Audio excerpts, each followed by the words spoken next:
Hello दोस्तों, मैं शारिक मलिक हाजिर हूँ एक बार फिर। उम्मीद करता हूँ अच्छे होंगे आप लोग। दोस्तों, आज की कहानी एक ऐसी कहानी है जो शायद पूरे हिंदुस्तान में कहीं भी ऐसी कहानी दोबारा सामने ना आई हो। एक ऐसी वारदात, एक ऐसी घटना जो शायद आपने कभी सुनी भी ना हो। एक घर में एक ही परिवार के 14 लोगों का कत्ल। पूरे घर में खून ही खून। पूरे घर का कोई हिस्सा ऐसा बाकी नहीं था जहां पर खून ना हो। 55 साल के एक इंसान से लेकर एक 4 महीने की बच्ची तक का कत्ल। दोस्तों सोचिए ज़रा, जब मैं ये कहानी पढ़ रहा था, मैं बहुत कहानी पढ़ता हूँ, मैंने आपको पहले भी बताया है, और बहुत कहानी मैं सुनता भी हूँ। बहुत कम कहानियाँ ऐसी होती हैं जिन्हें सुनकर, पढ़कर, देखकर एक डर, एक खौफ सा पैदा होता है। लेकिन दोस्तों, ये एक ऐसी कहानी है, इस कहानी को मैंने जितनी भी बार पढ़ा, सुना, देखा या सोचा तो मेरे रोंगटे खड़े होते हैं। और अभी भी जब मैं ये कहानी अभी आप लोगों को सुनाने के लिए रिकॉर्ड कर रहा हूँ, तब भी मुझे एक खौफदारी नज़र आ रही है, मुझे डर लग रहा है। ये एक ऐसी कहानी है दोस्तों। ये कहानी मुंबई की है। सन 2016 में 28 फरवरी दिन इतवार, और ये जो कांड हुआ था ये 27 फरवरी को हुआ था, सैटरडे की रात में। तो मुंबई में थाने, आपने सुना ही होगा, मुंबई में एक थाने जगह है, वहीं पर उससे थोड़ी दूर पास में एक जगह थी कासर वाराबड़ी। ये उस टाइम ज़्यादा आबादी नहीं थी, अब तो खैर बहुत आबादी है। मैं मुंबई गया हूँ, मैं थाने भी गया। तो वहाँ पर एक घर था, उस घर में अनवर वारीकर की पूरी फैमिली रहती थी, इनका परिवार रहता था। 55 साल की इनकी उम्र थी।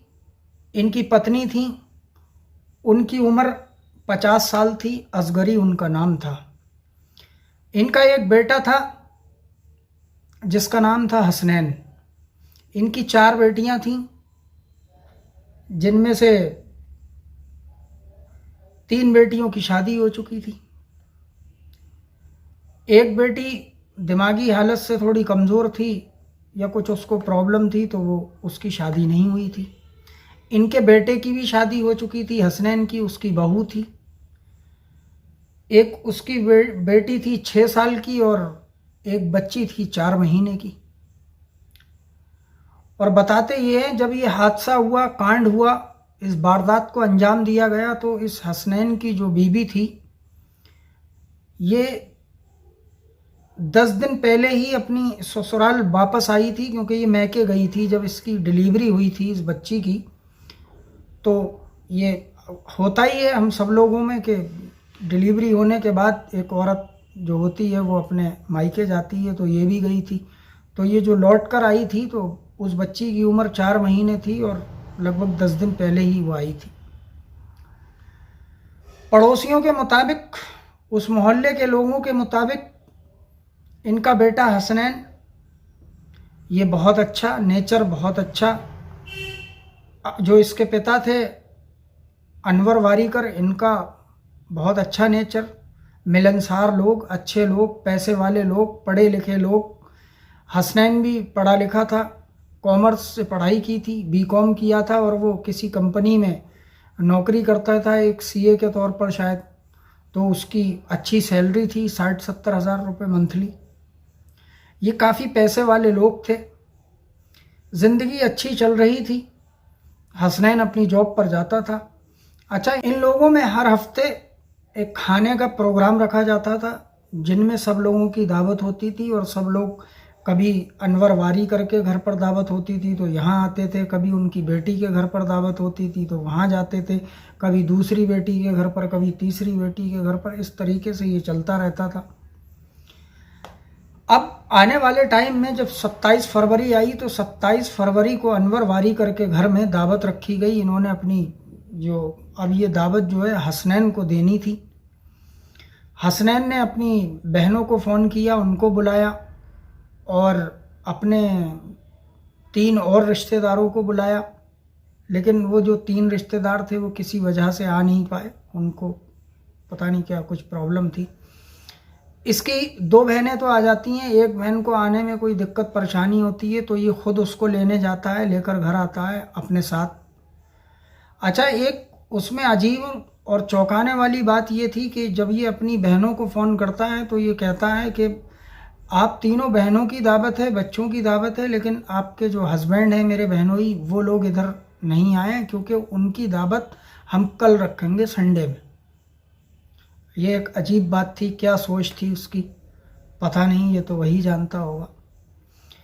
और ये भी बताया जाता है कि जब पुलिस घर में दाखिल होती है तो जिस खंजर से 14 लोगों का कत्ल किया गया था तो कातिल खुद फांसी के फंदे पर लटका हुआ था और उसके हाथ में एक छुरी चापड़ जिससे बकरा या कुछ भी किसी जानवर को काटा जाए वो उसके हाथ में था। मरने के बाद भी उसके हाथ में वो मौजूद था।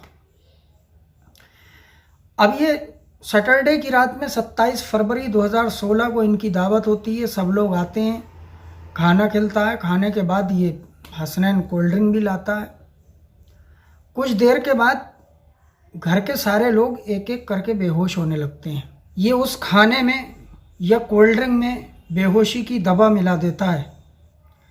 अब जब बेहोश होने लगते हैं तो कोई इधर लेटता है, कोई उधर लेटता है, सब अपनी अपनी जगह पर लेट जाते हैं। अब इसी रात में 1 बजे से 3 बजे का टाइम था। ये हसनैन जो अनवर वारीकर का बेटा था, इसने वो छुरी थी, क्या था, एक खंजर ऐसा था वो कि ये अनवर वारीकर ही लाए थे वो खंजर। और वो इसलिए लाए थे क्योंकि ये बकरा ईद पर कुर्बानी करते थे और बड़े अच्छे लोग थे। इनकी बड़ी तारीफ़ वहाँ के लोगों ने की कि ये बहुत ख्याल रखते थे, बड़े मिलनसार थे, एक दूसरे से सलाम दुआ रखते थे। और हसनैन भी ऐसा था कि जब वो किसी से बात करता था तो उसकी नज़रें नीचे रहती थी, बहुत अच्छी किस्म का था। लेकिन खैर, अब ये सब बेहोश हो जाते हैं। अब 1 से 3 बजे के बीच में हसनैन वारीकर जो था वो एक एक करके सबको काटना शुरू करता है। दोस्तों ज़रा सोचिए, अपनी बीवी को काटता है, अपनी 2 बहनों को काटता है, अपने बाप को काटता है, अपने 4 साल की बच्ची को काटता है, अपनी 6 साल की बच्ची को काटता है, अपने भांजों को काटता है, अपनी भांजियों को काटता है। इसके बाद ये अपनी माँ के पास पहुँचता है तो माँ थोड़ा थोड़ा होश में थी। तो वो इससे बोलती हैं, हसनैन ये तू क्या कर रहा है बेटा, मैंने तुझे पाला है, तू मेरी औलाद है, मैं तेरी माँ हूँ, मुझे बख्श दे। लेकिन ये एक नहीं सुनता और उनकी भी गर्दन काट देता है। अच्छा, इधर ये इसका जो घर था, अनवर वारीकर का जो घर था, ये 1st फ्लोर और ग्राउंड फ्लोर, मतलब 2 मंजिल का मकान था। इसकी एक बहन जिसका नाम शबीना था, वो नीचे ग्राउंड फ्लोर पर थी और वो एक कमरे में सो रही थी। तो उसे कुछ आवाज़ सुनाई देती है, हल्का हल्का, उसको मतलब थोड़ा होश था, उसको इतना बेहोशी नहीं थी। वो गेट खोलती है और जब गेट खोलकर बाहर देखती है तो वो उसकी चीख निकल जाती है। पूरे घर में खून ही खून और लाशें पड़ी हैं। और पुलिस बताती है जब इसकी बीवी जो है वो सीढ़ियों पर पड़ी थी, जीने पर। शायद ये जब शायद इसको देखकर भाग रही हो तो इसने जीने पर ही उसकी गर्दन काट दी, तो वो जीने पर सीढ़ियों पर ही गिर गई। तो वो इसकी बहन बाहर आती है और जब चीखती है तो ये सुन लेता है और ये फिर नीचे आता है भागता हुआ। और ये भागता हुआ आता है और ये अपनी बहन के, उसके शबीना के, सबूना नाम था या शबीना, उसके ये वही खंजर बहुत ज़ोर से मारता है और गर्दन पर मारता है, तो गर्दन इसकी पूरी कट जाती है। बस ये थोड़ा सा जो हमारी एक ऐसी नली, ये क्या बोलते हैं इसको, बस ये बचती है 1 इंच। डॉक्टर बताते हैं अगर 1 इंच और कट जाता तो शायद ये भी नहीं बचती। ये बहुत नसीब वाली है जो ये बच गई। अब ये भागती है और जिस कमरे से ये बाहर निकली थी उसी कमरे में घुसकर और किसी तरीक़े से हिम्मत करके पूरी जानदारी के साथ ये गेट बंद कर लेती है अंदर से, और ये अंदर बंद हो जाती है। वो बाहर बहुत दरवाज़ा पीटता है और कहता है गेट खोलो वरना मैं तुम्हारे बेटे को मार दूंगा। लेकिन उसने देखा था कि ये मेरे भाई ने पूरे घर को काट दिया, तो ये मुझे भी काट देगा और मेरे बेटे को भी काट देगा। वो गेट बंद रहने देती है और बाहर को वो एक खिड़की थी लोहे की, वहाँ खिड़की के पास जाती है और चीखती है। अब यहाँ पर ये एक ऐसा मतलब था कि वहाँ पर रात में भी कुछ लोग, बुज़ुर्ग लोग, और ये होते हैं कुछ लोग हर कॉलोनी मोहल्ले में जो पूरी पूरी रात जागते रहते हैं, बातचीत करते रहते हैं। ये वहाँ चीखती है बचाओ बचाओ, और वहाँ पर एक स्टील का गिलास, पानी पीने वाला जो गिलास होता है, वो स्टील का गिलास उसी विंडो पर, खिड़की पर रखा था। ये ज़ोर ज़ोर से उस गिलास को पीटती है और चीखती है कि बचाओ बचाओ बचाओ। तो लोग इसकी चीखने की आवाज़ सुनते हैं और दौड़कर भागकर आते हैं, इकट्ठे हो जाते हैं। जब वो पास आकर देखते हैं तो ये सबूहा जो थी ये पूरी इस खून में तरबतर लथपथ, पूरा खून ही खून होता है। ये देखते हैं तो वो कहते हैं कि माजरा क्या है, क्या हुआ? तो ये कहती है वो भाईजान ने सबको घर में मार दिया और मुझे बचा लो आप, वरना वो मुझे भी मार देंगे। तो वो कहते हैं आप गेट खोलो, हम घर में आते हैं। तो वो कहती है नहीं, मैं अगर अपने रूम का गेट खोल कर बाहर जाऊंगी तो वो मुझे भी मार देंगे, आप लोग मुझे यहीं से बचाओ, कुछ करो। तो इतनी देर में वहीं से उन लोगों में से जो लोग इकट्ठे थे बाहर, और भी लोग आ गए चीख पुकार आवाज़ें सुनकर। तो उन लोगों में से किसी ने पुलिस को भी फ़ोन कर दिया और पुलिस भी आती है। फिर इसकी खिड़की को तोड़ा जाता है, इसको बड़ी मुश्किल से पुलिस अंदर घुसती है और इसको फ़ौरन ही अस्पताल भेजा जाता है, एम्बुलेंस बुलाकर अस्पताल में भेज दिया जाता है। और जब पुलिस इधर पड़ोसियों के साथ, जितने लोग इकट्ठे थे उनके साथ जब इस घर में दाखिल होती है तो देखकर दंग रह जाती है, हैरान रह जाते हैं, लोगों की रूह कांप जाती है। बताते हैं वहाँ के लोग, और पुलिस का भी कहना था कि पूरे घर में कोई जगह ऐसी बाकी नहीं थी जहाँ पर खून की छींटें, बूंदें ना हों और खून फैला ना हो। यहाँ तक कि किचन में भी खून था। पता नहीं इसने किस तरीके से उन लोगों को काटा था। बहुत तेज़ धार वाला वो हथियार, खंजर था। शायद जिसको होश आता होगा वो इससे गिड़गिड़ाता होगा कि मुझे छोड़ दो, मुझे छोड़ दो, लेकिन इसने एक पर भी रहम नहीं खाया और सबको ये काटता चला गया। वो तो इस शबूहा का बड़ा अच्छा नसीब था जो ये बच जाती है। इसकी उम्र 35 साल थी।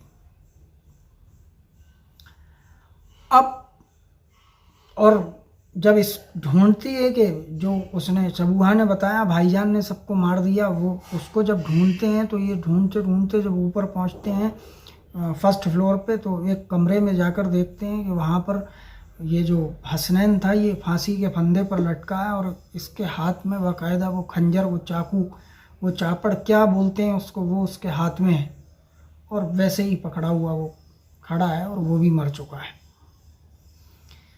इसके बाद पुलिस जांच करती है लेकिन कुछ पता नहीं चलता। अब इधर धीरे धीरे ये जो शबूहा थी ये ठीक हो जाती है, फिर इससे पुलिस पूछताछ करती है आखिरकार ये मामला क्या है और घर के 14 लोगों को एक शख्स ने क्यों मारा और ख़ुद वो 15वां वो खुद भी मर गया। आखिरकार इसकी वजह क्या है, ऐसा क्यों? माँ को, बाप को, भांजी को, भांजे को, बेटी को, बहू को, बच्चों को, सबको मार दिया। अब ये एक कहानी बताती है। शबूहा बताती है मेरी एक बहन जो बिना शादीशुदा थी, जिसका नाम था मारिया। इसकी उम्र 28 साल थी। इसकी दिमागी हालत कुछ ठीक नहीं थी, थोड़ा कमज़ोर थी। इसका इलाज भी चल रहा था। ये डॉक्टर से दवाई लेती थी, वो दवाई खाती थी। डॉक्टर ने इसको एक स्पेशली दवाई दी थी दिमाग को ठीक करने के लिए। अब ये बताती है, एक बार हसनैन जो था, इसने इसी जिसका दिमाग थोड़ा कम था, इसके साथ कोई गलत हरकत की थी। ये इसने, मारिया ने जो है सबको बताया कि भाई ने ऐसे ऐसी हरकत की। और वो बताती है शबूआ कि जब ये बात वो सबको बता रही थी तो ये हसनैन पर्दे के पीछे खड़ा था और सुन रहा था, और उसने ये बात शायद अच्छे से सुन रखी थी। तो एक तो ये उसके दिमाग में ये चल रहा था कि इन लोगों के नज़रों में मेरी इज्जत अब कुछ बची नहीं। दूसरा वो बताती है कि कुछ टाइम पहले से ये चुपके चुपके इसी बहन की जो दवाई थी, जो डॉक्टर दवाई देते थे इसके दिमाग के लिए, वो दवाई ये चुपके चुपके खाता था। और एक दिन अचानक से इसकी माँ ने इसे देख लिया और पकड़ लिया कि ये क्या है, ये तो दिमाग की दवाई है, ये तुम्हारे पास क्या मतलब है। तो ये कहता है अरे वो कुछ नहीं, ये ऐसी वैसा कुछ असर नहीं होता, और ये टाल देता है। एक तो ये।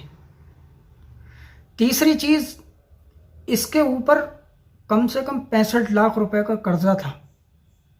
ज़िंदगी में ऊंच नीच होती है, इसकी भी कुछ लाइफ में ऊंच नीच हुई तो इसने कुछ लोगों से कर्जा ले रखा था। और बताते हैं जिन 3 रिश्तेदारों को इसने और को बुलाया था जो आ नहीं पाए थे, वरना वो भी शायद मारे जाते, उनसे इसने कर्जा ले रखा था।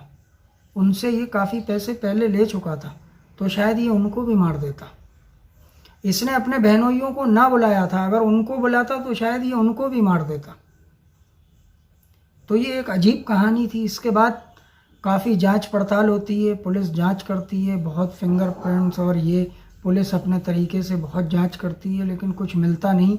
और इसके दिमाग में भी कोई ऐसी प्रॉब्लम या कुछ किसी बात का कुछ पता चलता नहीं।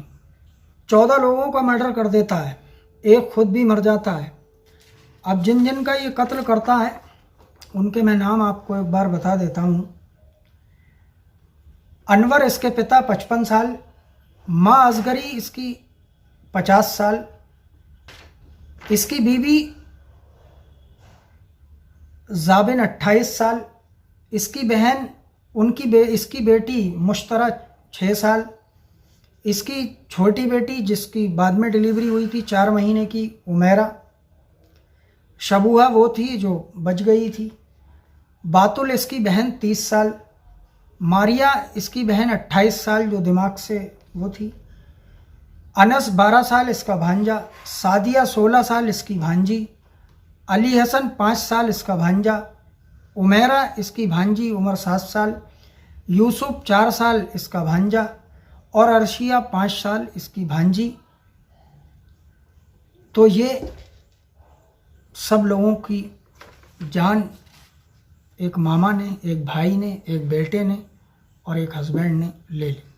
इसके बाद कम से कम 3 साल तक जो शबूहा थी वो अच्छे से किसी से बात तक नहीं कर पाती थी। और बताते हैं कि उसके सामने डॉक्टरों ने बिल्कुल मना कर रखा था कि इस हादसे की या किसी भी हादसे की ऐसी कोई बात इसके सामने ना करें, वरना इसके दिमाग पर बहुत बुरा असर होगा, क्योंकि ये बार बार बेहोश हो जाती थी अगर ये सब सुनती थी, और बहुत परेशान हो जाती थी, बहकी बहकी फिर बातें करने लगती थी।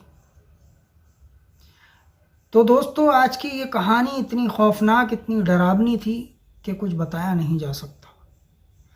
ये हिंदुस्तान में एक ऐसी अनोखी कहानी है जिसमें 14 लोगों की लाश एक ही घर से निकलती है। ज़रा सोचिए आप, एक घर के 14 जनाजे उठते हैं, क्या मंजर होगा। रिश्तेदार थे और लोग थे, सब आए थे। तो ज़रा सोचिए आप। मैंने बहुत सोचा, मैंने बहुत पढ़ा, तो बस कुछ समझ में आ नहीं रहा है। दोस्तों, ये दुनिया है, इस दुनिया में बहुत क्राइम होते हैं, एक से एक अजीब व गरीब घटना होती है, जो आप सोच नहीं सकते वो भी होता है। आपको लगता है ये इंसान इतना सीधा, इतना सच्चा, इतना ईमानदार है, लेकिन कुछ नहीं पता कौन कैसा है, क्या कब कौन कर सकता है। इसलिए सतर्क रहें, सावधान रहें और अपना ख्याल रखें। कल फिर मिलूँगा दोस्तों। मेरे चैनल को सब्सक्राइब कर लीजिए। एक नई कहानी, एक अजीब कहानी मैं आपको सुनाऊंगा। टॉपिक क्या होगा वो कल ही बताऊंगा, अभी बहुत कुछ काम करना है। तो दोस्तों लाइक कमेंट ज़रूर करना, और आपके कोई भी सवाल हो तो आप मुझसे सवाल कर सकते हैं। कमेंट में आप बोल सकते हैं, कमेंट में लिख सकते हैं, या मुझे मेल भी कर सकते हैं। अगर आप सवाल करेंगे तो अगली वीडियो में मैं पहले उसका जवाब दूंगा, फिर दूसरी कहानी, नई कहानी शुरू करूंगा। आपका कोई सवाल हो कि ऐसा हुआ था तो ऐसा क्यों नहीं हुआ, या कुछ भी हो XYZ, या आपको कुछ पूछना हो, या मेरी कहीं कुछ गलती हो, या मुझे कोई सुझाव देना हो, तो आप वो कमेंट में लिख सकते हैं, बता सकते हैं। कोई कहानी ऐसी आपके कभी सुनने में आई हो जो आपको पूरी कहानी सुनने को ना मिली हो, या उस वारदात का पता ना चला हो, तो आप मुझे बताएं। मैं कोशिश करूंगा वो कहानी की पूरी डिटेल निकाल कर और सबूतों के साथ वो मैं आपके सामने पेश करूं। क्योंकि दोस्तों मेरी जो भी कहानी होगी वो ऑन रिकॉर्ड होगी, वो ओरिजिनल होगी, वो सच होगी, वो बिल्कुल झूठ नहीं हो सकती। हम सच दिखाते हैं, सच बताते हैं। यही हमारा मकसद है कि आप लोग सावधान रहें, सतर्क रहें।